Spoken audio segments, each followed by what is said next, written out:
महाकुंभ में देश विदेश से लाखों श्रद्धालु रोजाना संगम में पवित्र स्नान करने पहुंच रहे हैं। देश के कोने कोने से साधु सन्यासी और धर्माचार्य संगम तट पर कल्पवास कर रहे हैं। इनके शिविरों में विश्व कल्याण की कामना से विभिन्न अनुष्ठान अनवरत चल रहे हैं।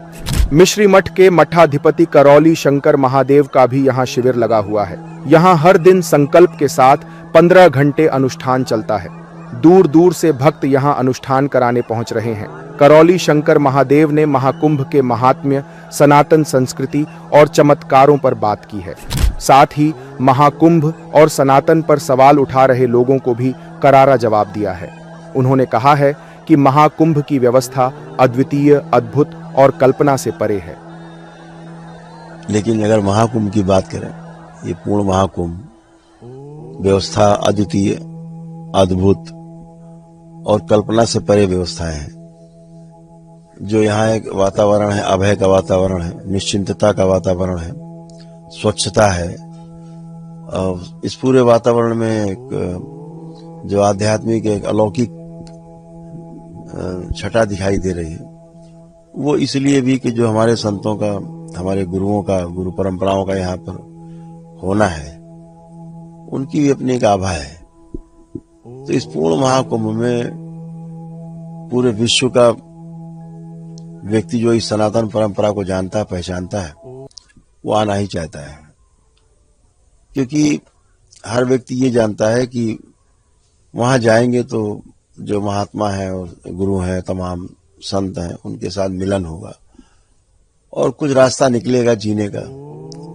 जो जीने में असफल हो रहे हैं, उनके लिए पूर्ण महाकुंभ में आने का सबसे महत्वपूर्ण उन्हीं के लिए है।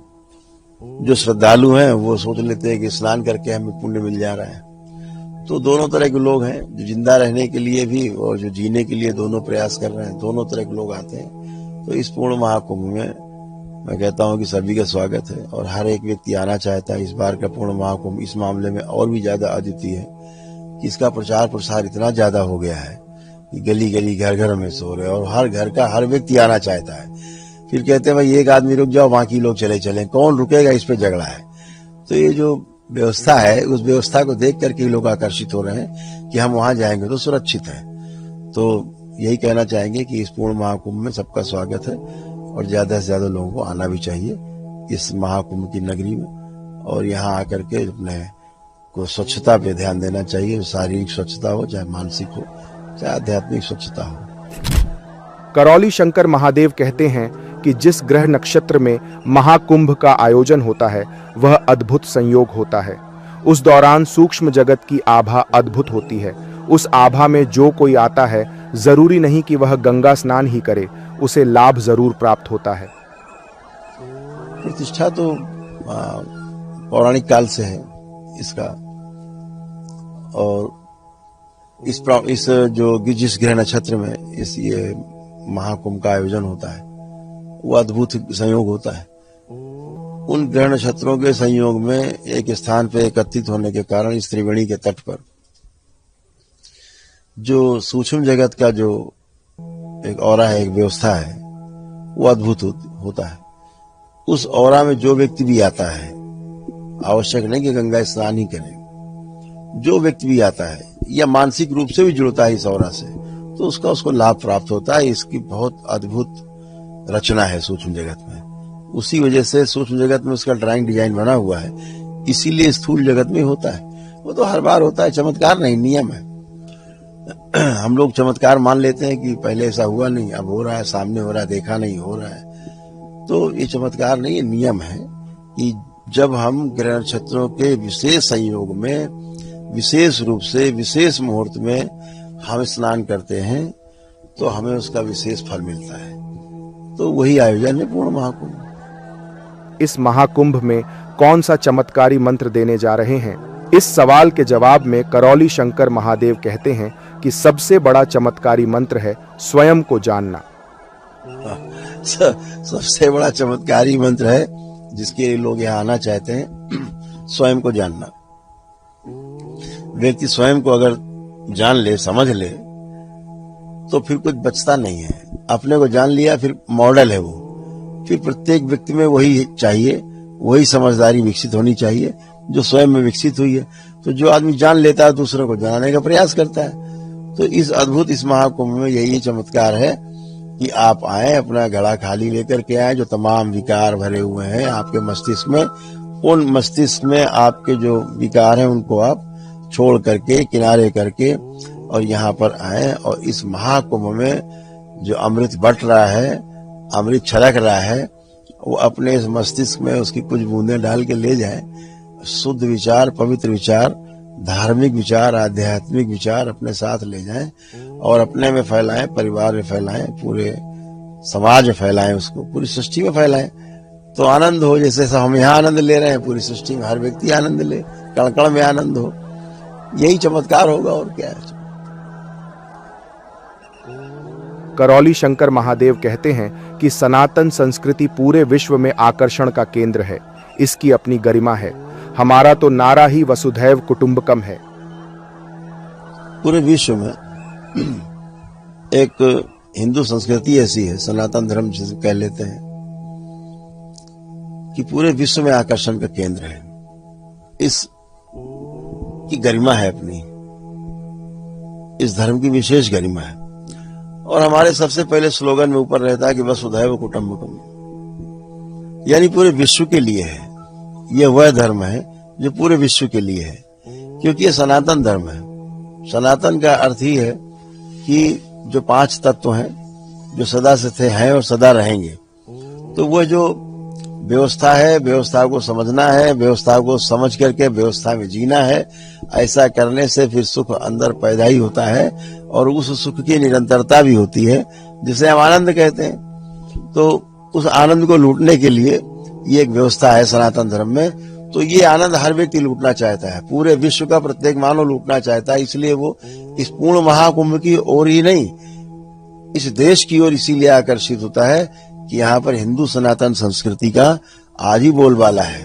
आज भी हम उनका पालन करते हैं, अपने ऋषि मुनियों का, अपने गुरुओं के आदेशों का, उनके वचनों का पालन करते हैं। तो ऐसा देख करके कि हम सुखी हैं, बाकी विश्व के लोग तो आकर्षित होना बिल्कुल स्वाभाविक है। इसीलिए वो आते हैं और यहाँ पर उनकी भी बहुत बड़ी भीड़ है, तो हम उनका भी स्वागत करते हैं। महाकुंभ में मॉडल्स को लेकर हुए विवाद पर करौली शंकर महादेव कहते हैं कि इस तरह के लोग सनसनी फैलाते हैं। ऐसे लोगों को स्थान नहीं देना चाहिए। यह बाहरी ग्लैमर का नहीं, आंतरिक ग्लैमर का स्थान है।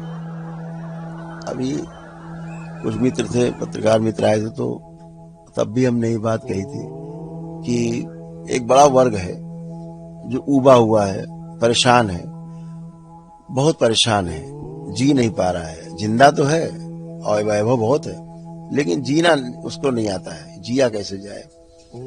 तो भोग रहता है, भोग से उब जाता है तो त्याग की ओर जाता है।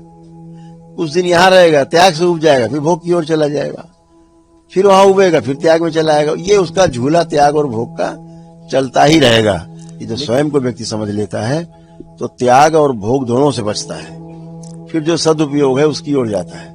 हमारे सदुपयोग की कौन सी वस्तु है, कितना सदुपयोग करना है हमें किन चीजों का, उन पे जाता है। तो जब सदुपयोग की बात समझ जाता है व्यक्ति, तो त्याग और भोग दोनों आडंबर से बच जाता है, दोनों जगहों से बचता है। तो उसे सदुपयोग में सुख प्राप्त होता है और स्वीकृति बनती समाज में उसकी, वो मॉडल बनता है। तो ऐसे लोग आते हैं। तो इस तरह के लोग थोड़ा सा झंझनाहट पैदा करते हैं मेले में, लेकिन इस तरह के लोगों को, मेरा ऐसा मानना है, हम सब गुरुओं से और सभी जितने भी परंपरा से जुड़े हुए गुरु परंपराएं, जितने मान्य संत हैं, इनकी बड़ी मर्यादा है और हिंदू सनातन संस्कृति की अपनी एक गरिमा है। ऐसे लोगों को स्थान नहीं देना चाहिए और स्थान अगर शांति से आए, शांति से प्रवेश पाए और शांति से अपना ध्यान साधना करें, इसमें कोई आपत्ति नहीं है। लेकिन जो एक बहुत बड़ा एक क्रिएट की जा रही, हाइप क्रिएट की जा रही है, वो उचित नहीं है। ग्लैमर का स्थान नहीं है ये आंतरिक ग्लैमर का स्थान है, बाह्य ग्लैमर का ये स्थान बिल्कुल भी नहीं है।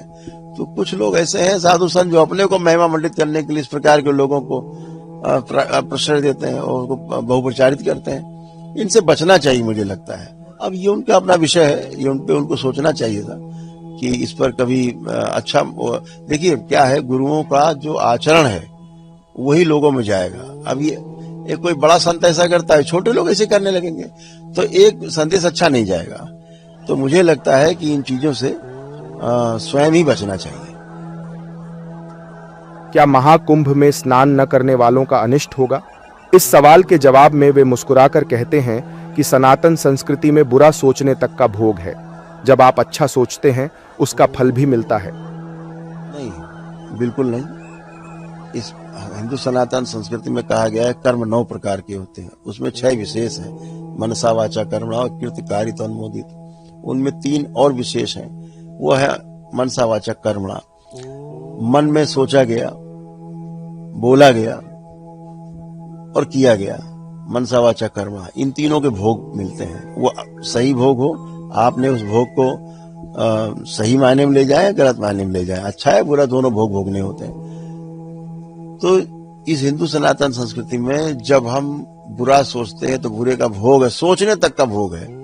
तो जब आप अच्छा सोचते हैं कि महाकुंभ में जाना है, पूर्ण महाकुंभ में नहीं पहुंच पा रहे हैं या स्नान नहीं कर पा रहे हैं किसी कारण से, तो वो तो मन में तो स्नान कर ही चुका, सोच चुका, तो उसको फल मिलता ही मिलता है, उसे वंचित तो नहीं हो सकता है। अच्छे कार्य के लिए सोचने पर भी आपको अच्छा फल, अच्छा भोग प्राप्त होता है। इसलिए इसमें कोई चिंता करने की बात नहीं। जो जहां है वहीं से नमन करे।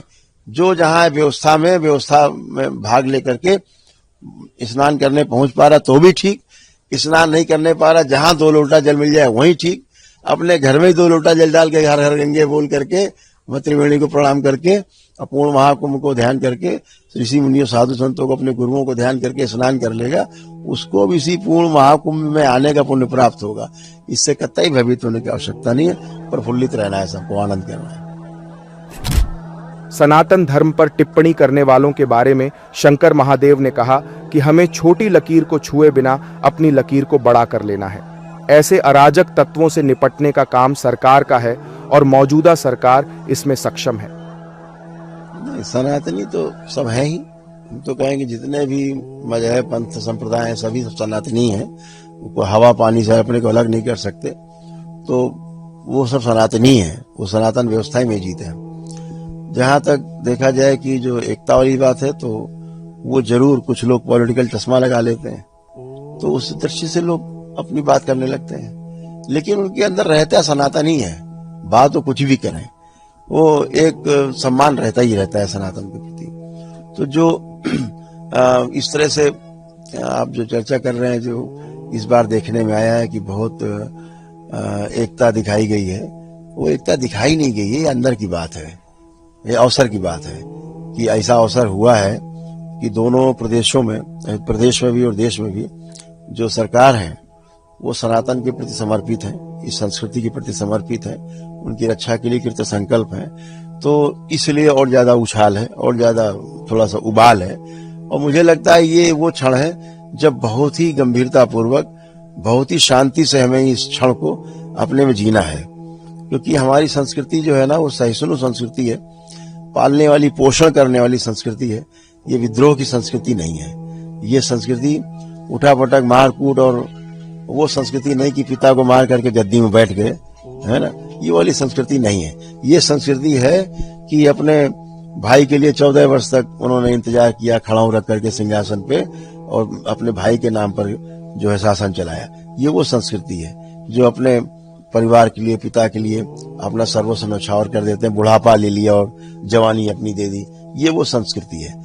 तो हमें इन चीजों का ध्यान रखना है कि हमारे महापुरुषों ने, हमारे ऋषि मुनियों ने जिस गरिमा को बनाए रखने में अपना सर्वस्व बलिदान किया, परंपराएं पूरी जो है वो बलिदान किए हैं, उसका हमें जरूर ध्यान रखना है कि हम इससे भटके नहीं। इस हम उत्साह में, अति उत्साह में हमें भटकना नहीं है। क्योंकि ये जितने भी अराजक लोग हैं, उनको जवाब देने के लिए मौजूदा सरकारें सक्षम है। तो ये काम उनको करने देना है। कानून को अपने हाथ में बिल्कुल भी नहीं लेना है। हमें लकीर को छुए बिना अपनी लकीर को बड़ा कर लेना है। छोटी लकीर अपने आप हो जाएगी सामने वाली। तो हमें अपने पे ध्यान देना है, कौन क्या कहता है, कौन क्या नहीं कहता है, उसको कहने देना है। उसके लिए बाकी कानून काम करेगा, उनके खिलाफ कानून काम करेगा और इसको संरक्षण देने का काम करेगा। जो सनातन संस्कृति के लोग हैं, उनको संरक्षण मिलेगा कानून के तहत। तो हम लोग जो भी काम करना है वो एक कानून के दायरे में रह करके ही करना है। इस बात का विशेष ध्यान रखना है कि संविधान सर्वोपरि, सभ्य समाज में जीने के लिए तो हमें संविधान को सर्वोपरि रखना है।